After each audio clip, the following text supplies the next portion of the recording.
Les chips, j'espère que vous allez bien, que vous êtes en pleine forme.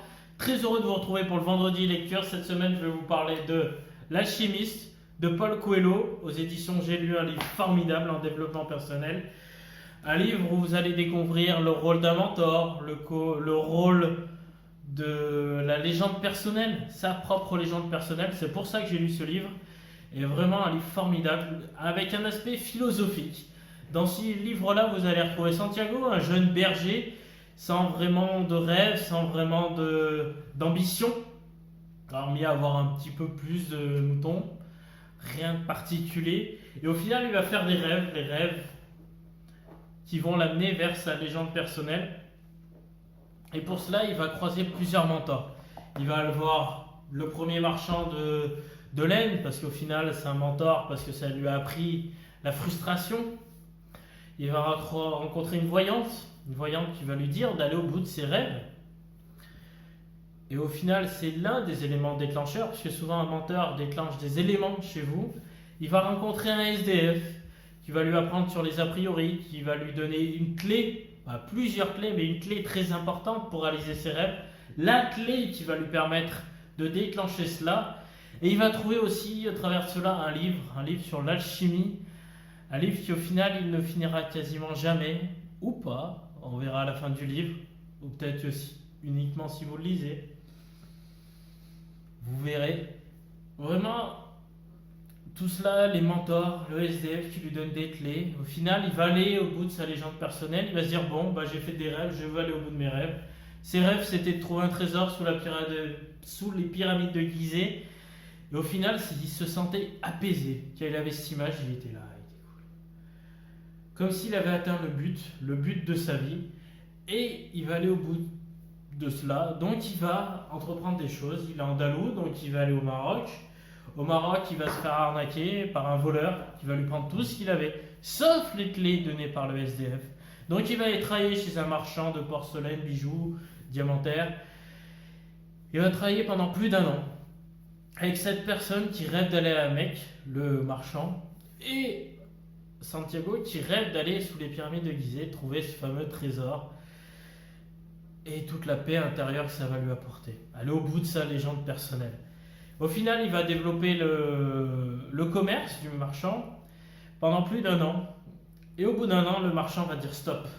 Stop parce que Santiago développe trop. C'est pas l'objectif du marchand. Le marchand sait au fond de lui-même qu'il n'ira jamais à la Mecque, qu'il n'ira jamais au bout de sa légende personnelle. Et Santiago, quand le marchand lui dit ça, il dit non, écoute, c'est ton choix, c'est ta vie, moi je veux y aller, je vais aller au bout de ma légende.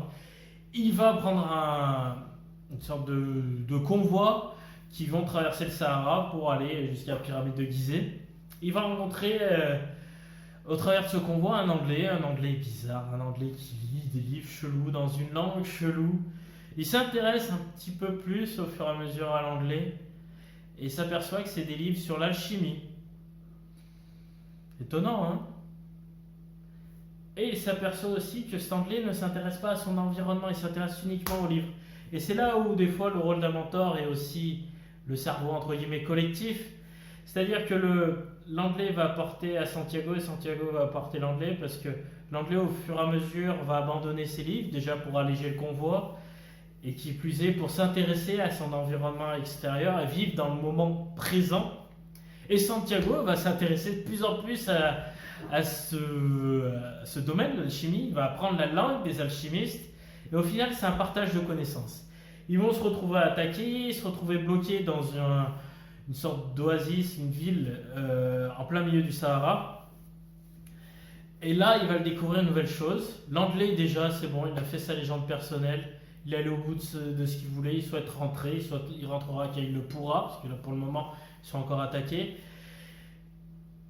Et Santiago, il va faire 2-3 trucs. Il sait qu'il y a un alchimiste dans ce oasis, donc il veut le chercher. Puis au final, il découvre un truc. Il y a des éléments, des choses qui se passent autour de lui qui font dire que cet oasis va se faire attaquer. Il le dit aux anciens du village. Les anciens du village lui rient un peu au nez parce que c'est à eux de déceler les signes.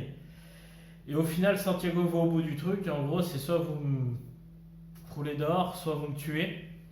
Donc, les anciens suivre l'idée de Santiago. Santiago a raison, donc il reste encore 6 mois là-bas à aider les anciens, parce que les anciens s'aperçoivent qu'une idée neuve, une vision neuve, tu vois de nouveaux signes que les anciens ne voient plus. Donc voilà, il y a ça.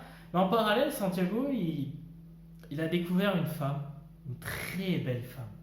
Une femme des sables, une femme du désert, magnifique, qui revoit régulièrement sous son puits, le puits où ils vont chercher l'eau. Et cette femme, elle est sublime. Et il pense que c'est là où il est au bout de sa légende personnelle. Grâce à la confiance qu'il a eue des anciens, il peut se marier avec elle, puisque ça reste un étranger. Et au final, grâce à tout cela, et à un moment donné, sa femme lui dit: moi, je suis à l'autre bout de ma légende personnelle, j'ai trouvé l'homme de ma vie. Par contre, toi, tu n'es pas allé au bout, tu n'es pas allé sous les pyramides de Gizeh, tu n'as pas trouvé l'alchimiste, tu n'as pas trouvé ton trésor. Et oui, donc il va finalement voir ce fameux alchimiste au fin fond du village. Il le trouve, il discute avec l'alchimiste, et finalement, ils partent ensemble faire le voyage. Pendant le voyage, ils discutent, ils découvrent les signes, ils découvrent un peu le désert, ils parlent avec lui, vraiment tout ça. Et ils se retrouvent face à des voleurs, des personnes qui font la guerre, ils se retrouvent bloqués, ils sont menacés d'être tués, ils leur laissent 48 heures. Et en 48 heures, l'alchimiste promet à la personne qui les détient de créer une tempête. Et ce sera Santiago qui la créera, ça sera le maître du vent. Au bout de ces 48 heures, rien ne s'est passé. Santiago, ça va au fond d'une dune, la vision. Et comme par hasard, enfin, est-ce qu'il y a vraiment des hasards dans la vie? Une tempête de sable arrive. Santiago, dans son esprit, parle au vent, le supplie. Et une tempête de sable arrive. Donc les brillants libèrent Santiago et l'alchimiste.